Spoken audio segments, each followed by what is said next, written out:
तो विषय है आज का, परमेश्वर किसकी सुनता है। इससे पहले कि हम परमेश्वर के इस वचन को सुने, आप सबों को प्रभु यीशु मसीह जी के पवित्र नाम में हमारी ओर से जय मसीह की। और आज का सबक जो है आप सबों को बहुत बहुत मुबारक। अजीजों, इस सबक के चर्च में डिवाइन सर्विस में जो आज आप पहुंचे हैं, यहाँ पर seventh day Adventist church Dhakka Hajinagar Rampur में आप सबों का बहुत बहुत स्वागत है। आप यहां तक पहुंचे। तो आज जो आप परमेश्वर के वचन को सुन रहे हैं, विषय है, आज का जो विषय है वो है परमेश्वर किसकी सुनता है और किसकी नहीं सुनता है। आज ये चीज हम आपको बाइबल से बताएंगे, परमेश्वर किसकी सुनता है। आप अगर चाहते हैं कि परमेश्वर आपकी सुने, तो आप अपने अंदर वो खूबी, क्योंकि यीशु मसीह ने कहा था तुम जिस घर में जाते हो उस घर को कल्याण दो। यदि उस घर के लोग योग्य होंगे तब तुम्हारा कल्याण उन पर क्या होगा, ठहरेगा, अन्यथा लौटकर वापस आ जाएगा। काय की कमी थी, लौट के वापस क्यों आ रहा है कल्याण? योग्यता। आमीन। अगर आज योग्यता नहीं है, यदि आज योग्यता नहीं है, तो आप इस बात को समझ लें, आप इस बात को समझ लें कि परमेश्वर आपकी नहीं सुनेगा। अगर नोट नकली है तो जानने वाला आदमी जो है उसे नहीं लेगा, अनजान उसे जल्दी ले लेगा। अजीजों, लेकिन मेरा परमेश्वर जो है हमारे होठों को ही नहीं, हमारे बाहरी रूप को ही नहीं, बल्कि मेरा परमेश्वर कहां तक भी देखता है, हृदय को भी देखता है। आज आपका और हमारा परमेश्वर, आपका और हमारा परमेश्वर हमारे अंदर चाहता है, क्या होना चाहिए हमारे अंदर? योग्यता होना चाहिए। योग्यता का होना बहुत ही जरूरी है। और वो योग्यता में क्या है, परमेश्वर कौन सी योग्यता हमारे अंदर चाहता है, वो हम बाइबल मुकद्दस की तरफ चलेंगे। जितने भी अजीज बाइबल लेकर यहां पर बैठे हैं, जो बाइबल अपने साथ में लाए हैं, वो बाइबल से निकाल लेंगे। यूहन्ना रचित सुसमाचार की पुस्तक की तरफ हम चलेंगे। यूहन्ना रचित सुसमाचार में परमेश्वर का दास जो लिखता है, 9 अध्याय को जो है आप पढ़ेंगे। यूहन्ना रचित सुसमाचार और उसका 9 अध्याय और उसका 31वां पद आप निकाल कर पढ़ लेंगे। हम जानते हैं कि परमेश्वर पापियों की नहीं सुनता, परमेश्वर पापियों की नहीं सुनता। परंतु यदि कोई परमेश्वर का भक्त हो और उसकी इच्छा पर चलता हो, तो वो उसकी सुनता है, तब वो उनकी सुनता है। आमीन। परमेश्वर का वचन, आज परमेश्वर का वचन आपको यह बताता है, परमेश्वर का वचन हमें यह सिखाता है कि हम जानते हैं कि परमेश्वर पापियों की नहीं सुनता। यदि यहां पर मेरे लिखने की बात होती, यदि आज मैं इस जगह पर कुछ लिख पाता, तो मैं लिख देता कि परमेश्वर पापियों की ही सुनता है। क्योंकि आज के जमाने में, आज दुनिया में यही बात बन चुकी है कि परमेश्वर पापियों की ही क्या करता है। अरे दो अजीजों, 2018 वर्ष पहले प्रभु यीशु मसीह पापियों पर रहम करने के लिए इस दुनिया में आए। लेकिन आज आप बाइबल मुकद्दस के आगे के पदों को देखें, तब प्रभु यीशु मसीह जो इस दुनिया में आने वाले हैं, वो पापियों पर दया करने नहीं, पापियों को सजा देने आने वाले हैं। आमीन। प्रभु यीशु मसीह नासरी कहते थे, एक बीमार से कहते हैं, 38 वर्ष के बीमार से, अरे तेरे पाप आज तक के क्षमा हो गए, लेकिन जा अब तू फिर से पाप मत करना। अजीजों, पाप, क्योंकि बाइबल मुकद्दस हमें बताती है, परमेश्वर का वचन ये कहता है, कुछ पाप ऐसे हैं जो क्षमा होते हैं, लेकिन कुछ पाप ऐसे हैं जो ना तो यहां पर ही क्षमा होते हैं और ना ही वो आसमान पर भी क्या होते हैं, वो कभी क्षमा नहीं होते। और वो है पवित्र आत्मा के विरुद्ध में किया गया पाप। अजीजों, आज हम परमेश्वर के वचन से सीखेंगे, लेकिन परमेश्वर ने हमारे लिए एक द्वार ऐसा खोला है कि परमेश्वर हमारी सुनना चाहता है, परमेश्वर हमारी प्रार्थनाओं को सुनना चाहता है, लेकिन उसने बताया है क्या होना जरूरी है? भक्त होना बहुत जरूरी है, उसकी इच्छा पर चलना जरूरी है। यदि हम परमेश्वर की इच्छा पर चलें, यदि हम परमेश्वर के भक्त बने, तो निश्चय ही आप ये जान लें कि परमेश्वर आपकी प्रार्थना को सुनेगा, परमेश्वर आपकी आवाज को निश्चय ही सुन लेगा, परमेश्वर आपकी प्रार्थना को ग्रहण कर लेगा। लेकिन उसके लिए हमारे अंदर योग्यता का होना जरूरी है, और वो योग्यता बताई गई है कि वो भक्त हो और वो परमेश्वर की इच्छा पर चलता हो। यदि हम इच्छा की बातचीत करें पुराने नियम से, यदि हम इच्छा की बातचीत करें नए नियम से, क्योंकि हमारी बाइबल दो हिस्सों में बटी है, नया नियम और पुराना नियम। यदि हम पुराने नियम की बातचीत करें तो परमेश्वर चाहता था ये मत खाना, वो मत खाना, इतने दिन काम करना, इतने दिन काम मत करना, बहुत सी आज्ञाएं, बहुत से विचार परमेश्वर के हमें मिलेंगे।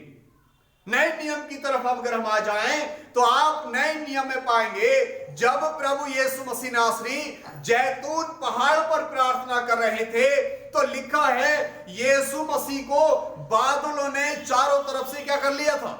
घेर लिया।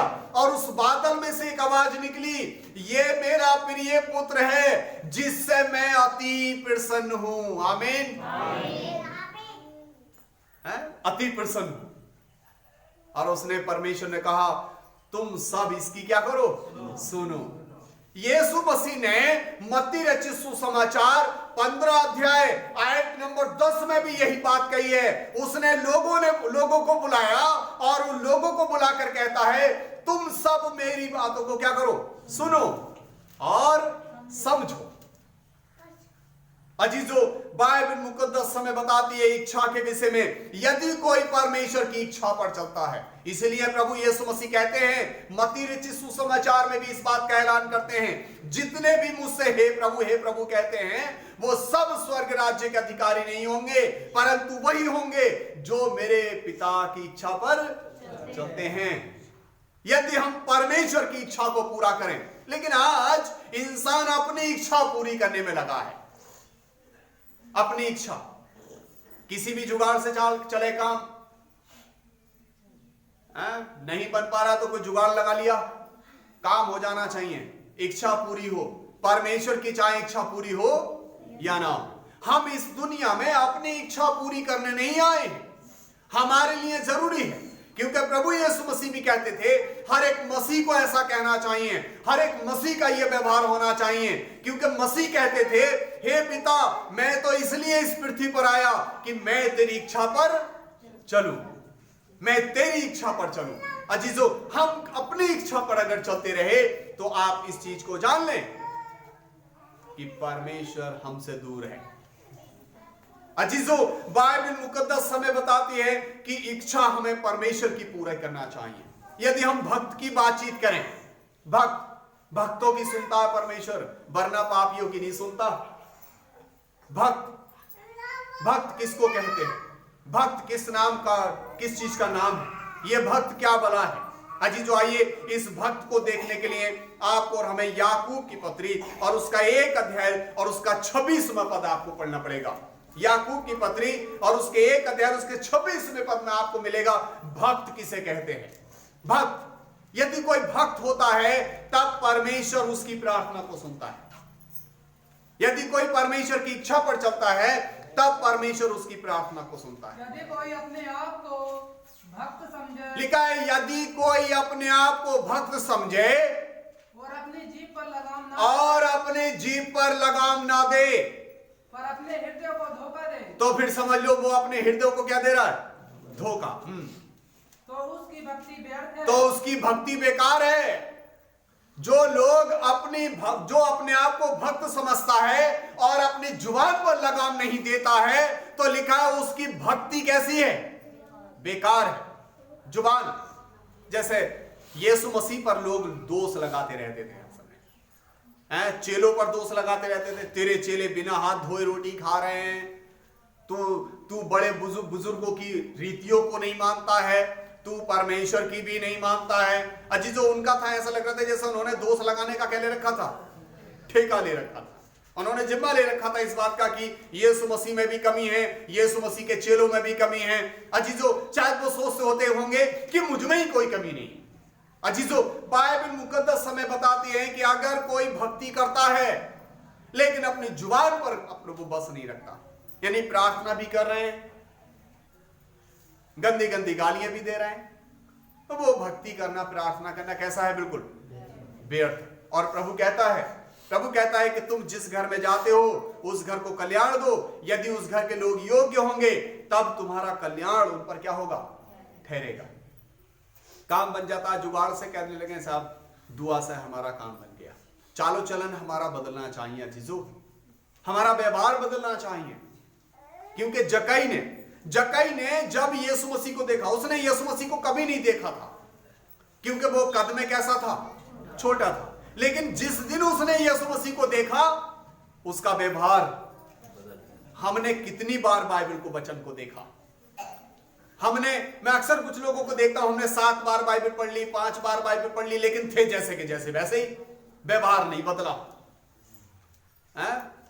जैसे अक्सर देखने में आता है जब बच्चा छोटा हो तो माँ बाप अक्सर कहते हैं भाई साहब बच्चे पे जरा दुआ कर दो, जैसे जैसे जब वो बड़ा हो जाए तो फिर वो लेकर टहलता है इंची टैप, पादरी साहब का मुंह बड़ा हो गया है, पादरी लोगों का पेट भी बहुत बड़ा हो गया है? बाइबल मुकद्दस हमें बताती है, परमेश्वर का वचन यहां पर बताता है कि यदि कोई अपने आप को भक्त समझे लेकिन जुबान पर लगाम ना दे तो उसकी भक्ति कैसी है, बेकार है। हम यदि अजीज साथियों प्रार्थना करते हैं तब हमें अजीजों बाइबल मुकद्दस हमें बताती है कि हमें अपनी जुबान काय में रखना चाहिए, काबू में रखना चाहिए, बस में रखना चाहिए। अजीजों, बहुत अच्छा है, प्रभु कहता है, परमेश्वर का वचन हमें बताता है यहाँ पर कि यदि आप सब जानते हैं इस बात को, परमेश्वर का वचन बताता है कि हम जानते हैं कि परमेश्वर किसकी नहीं सुनता, पापियों की नहीं सुनता। यदि आप और हम दुनिया में जिंदगी में पाप करते रहे तब आप इस तरीके को जान लें, इस बात को जान लें आप अच्छे तरीके से कि परमेश्वर हमारी कभी नहीं सुनेगा। अब हम पुराने नियम से परमेश्वर की कुछ इस इच्छा को देखेंगे। पुराने नियम में जो है हम व्यवस्था विवरण की पुस्तक और उसके 10 अध्याय और उसकी 12वीं आयत को पढ़ेंगे। हमने नए नियम से देखा था कि प्रभु यीशु मसीह नासरी जो है जब प्रार्थना कर रहे थे तब एक आवाज निकली थी, ये मेरा प्रिय पुत्र है जिससे मैं अति प्रसन्न हूं, तुम सब इसकी क्या करो, सुनो। ये नए नियम में परमेश्वर की इच्छा थी। अच्छा, पुराने नियम में हम परमेश्वर की इच्छा को देखेंगे। अब हे इस्राएल तेरा परमेश्वर यहोवा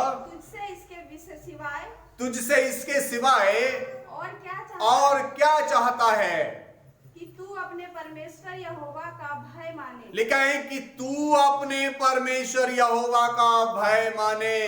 आमीन। यानी आपने गौर दिया इस बात पर कि परमेश्वर कहता है, यहां पर लिखा है हे इस्राएल अब तेरा परमेश्वर यहोवा इसके सिवाय और क्या चाहता है कि तू अपने परमेश्वर यहोवा का क्या माने, भय माने। क्या चाहता है, इच्छा। यहां पर परमेश्वर चाहता था कि हम सब लोग जो हैं परमेश्वर से क्या करें, डरें। जो लोग परमेश्वर से डरते हैं अपने कामों से दिखाते हैं, क्योंकि प्रभु कहता है यदि तू विश्वास नहीं करता और कर्मों से नहीं दे, वो कहता है अपना विश्वास बिना कर्म के मुझे दिखा। विश्वास कैसे दिखाया जाता है, कर्मों से दिखाया जाता है। जो लोग परमेश्वर से डरते हैं कैसे दिखाते हैं, वो काम छोड़ सकते हैं, दुआ नहीं छोड़ते, लेकिन जो परमेश्वर से नहीं डरते दुआ छोड़ सकते हैं लेकिन वो काम नहीं छोड़ते। अजीजों, बाइबल मुकद्दस में बताती है कि परमेश्वर और तुझसे क्या चाहता है कि तू परमेश्वर का क्या माने, भय माने और उसके सारे मार्गों पर चले। लिखा गया और उसके सभी मार्गों पर चले, यानी जितनी शिक्षाएं हमारे परमेश्वर ने दी, जितनी शिक्षाएं हमारे परमेश्वर ने दी हैं, यदि हम उन सभी मार्गों पर चलें तो परमेश्वर यहोवा की इच्छा हमारी जिंदगी से क्या हो रही है? पूरी। और जब हम परमेश्वर की इच्छा को पूरा कर रहे हैं अजीजों, तो आप इस बात को जान लें कि हमारी भी इच्छाएं क्या होती रहेंगी? जरूर होती रहेंगी। हम विवाद, हमारे घरों में विवाद, मैं अक्सर बताया करता हूं कि जहां पर वाद होता है वहां पर विवाद होता है। अजीजों, जहां पर परमेश्वर नहीं होता वहां पर क्या अक्सर क्या रहता है? विवाद ही रहता है। क्योंकि जहां पर परमेश्वर होता है वहां से हर झगड़े कहां चले जाते हैं? दूर चले जाते हैं। आइए, परमेश्वर सिमसोन के तब तक साथ रहा जब तक सिमसोन परमेश्वर का क्या मानता रहा? कहना मानता रहा। साउल के साथ परमेश्वर तब तक रहा जब तक साउल परमेश्वर का कहना मानता रहा। हमारे साथ भी परमेश्वर तब तक रहेगा जब तक हम परमेश्वर का कहना मानते रहेंगे। क्योंकि प्रभु कहता है, लिखा है, जब तुम मेरे साथ रहोगे तो मैं भी तुम्हारे। आमोस बाइबल मुकद्दस में लिखा है, राजा आसा से जो है जरिया यही बात कहता है, तुम परमेश्वर के साथ रहोगे तब परमेश्वर भी तुम्हारे साथ रहेगा। यदि तुम परमेश्वर का साथ छोड़ दोगे तो वो भी तुम्हारा साथ छोड़ देगा। यदि हम परमेश्वर का कहना मानेंगे तब जरूर वो हमारी इच्छाओं को क्या करेगा? पूरा करेगा। यदि हम उसका कहना नहीं मानेंगे तो अजीजों वो हमारी कभी भी इच्छाएं पूरी होने। हम सुख को चाहेंगे तो दुख मिलेगा, हम हंसना चाहेंगे तो रोना मिलेगा, हम आनंद चाहेंगे तो हमें कलेश मिलेगा। सब कुछ उल्टा हो जाएगा जब हम परमेश्वर का कहना नहीं मानेंगे। और जब हम परमेश्वर का कहना मानेंगे तो अगर हमारे विरोधी हमारा नुकसान चाहेंगे तो बजाय नुकसान के क्या होगा? फायदा हो जाएगा। क्यों? क्योंकि परमेश्वर हमारे निकट है। क्योंकि जब आहाब इजरायलियों का पतन चाहता था तो हुआ नहीं, क्योंकि परमेश्वर उनके कहां था? साथ साथ था। यदि परमेश्वर हमारे साथ है जी साथियों, तो हर दुख सुख में बदल जाएंगे। यदि परमेश्वर हमारे साथ है तो हर हानि लाभ में बदल जाएगी। यदि परमेश्वर हमारे साथ है तो हर बीमारी हमारी चंगाई में बदल जाएगी। यदि परमेश्वर हमारे साथ है तो हमारे घर का हर कलेश आनंद में बदल जाएगा। क्योंकि प्रभु यीशु मसीह जहां पर जाता था वहां पर बदलाव जरूर हो जाता था। आइए, परमेश्वर आपके जीवन में बदलाव करेगा, परमेश्वर आपके जीवन में अनुग्रह कर देगा यदि आप परमेश्वर की इच्छा पर चलेंगे। परमेश्वर आप सबको बहुत ऐसे बरकत दे। आमीन।